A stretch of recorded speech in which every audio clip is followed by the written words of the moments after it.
Today we will talk about anxiety, what to do before, during, and after an anxiety crisis.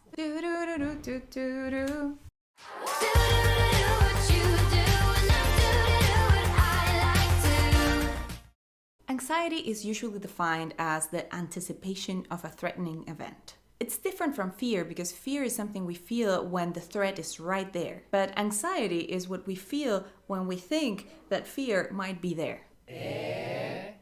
There's different types of anxiety, but today we will talk about performance anxiety. Is this anxiety that you get before performing something that you never performed before, or when you have really high expectations of yourself and you're not sure if you will meet them? My definition of anxiety is a disconnection between what I think I can do versus what I think I have to do. And I've noticed that my anxiety levels really depend on how high my battery is. If I have a lot of energy and I feel very grounded, it's really rare that I will get anxiety. But if I am somewhat tired, I haven't been sleeping well, and I feel really low or vulnerable, then anything will give me anxiety. Because there's a very big gap between what I think I can do and what I think I should do. For example, the first few times that I was recording YouTube videos, I was really nervous beforehand because I didn't consider myself able to perform well in the task I had at hand. I like to use a scale to measure anxiety. 1 is really low to nothing anxiety, and 10 is an anxiety crisis. Usually, anxiety levels from 1 to 4 are fine, and you can even turn them into motivation or excitement for doing the thing that you're doing. But when it gets past 5, then it starts to get a little bit paralyzing or too uncomfortable for you to perform well. So what should you do when you're past the threshold of 5 and you're entering an anxiety crisis? Self-awareness is really important. So the moment that you realize that your anxiety levels are above 5, then you should stop everything you're doing.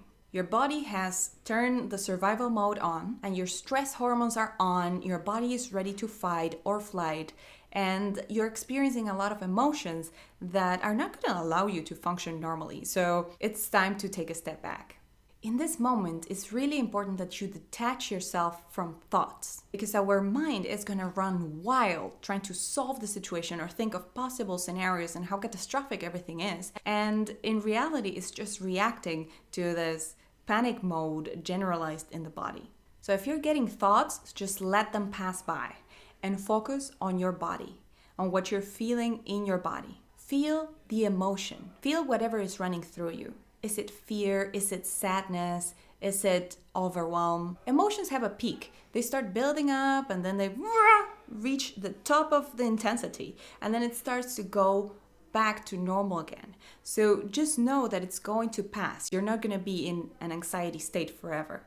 Remind yourself and trust that your body will calm down. There's a couple of tools that you can use to calm yourself down. First of all is the breath. If we breathe very rapidly and we're constantly breathing from the chest and having short, shallow breath, then that's going to continue to indicate the body that we're in danger. But if we slow down and start breathing from the belly and take inhales for 3 seconds and exhales for 3 seconds, then we will start regulating our nervous system. Breath could be everything that you need. But if you need more tools, use grounding. If you have anywhere in nature you can be where you can put your feet on the grass and just stay in nature for a bit, then please do that. Otherwise, you can just feel the floor underneath your feet and feel how the gravity pulls you towards the earth. Whenever we're in anxiety, we tend to float to our head and start thinking and drifting away with thoughts. But what we need to focus on is on the tangible, substantial things around us that can ground us and calm us down. So after some breathing and letting your emotions calm down and your thoughts just run wild, then you will start feeling how the anxiety subsides. And the aftermath of anxiety is usually a pretty tired body.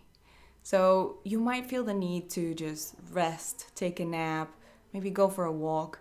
Some people like to do exercise, so if you feel like doing exercise, please do that.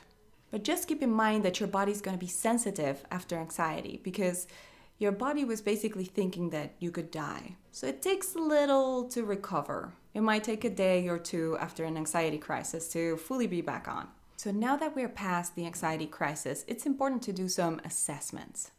Ask yourself these questions. What triggered my anxiety?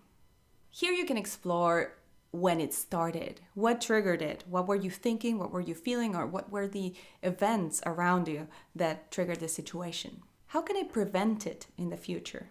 That's a good question to ask, because maybe there's something that you can change from your environment or from your thinking patterns that will lead to different results than just falling into anxiety. And finally, ask yourself, what worked?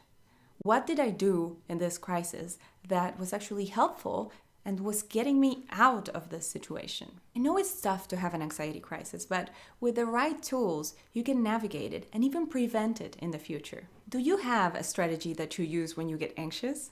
Share it in the comments so everybody can benefit from it. Thank you for watching and hope you have a nice Zen week. Bye-bye.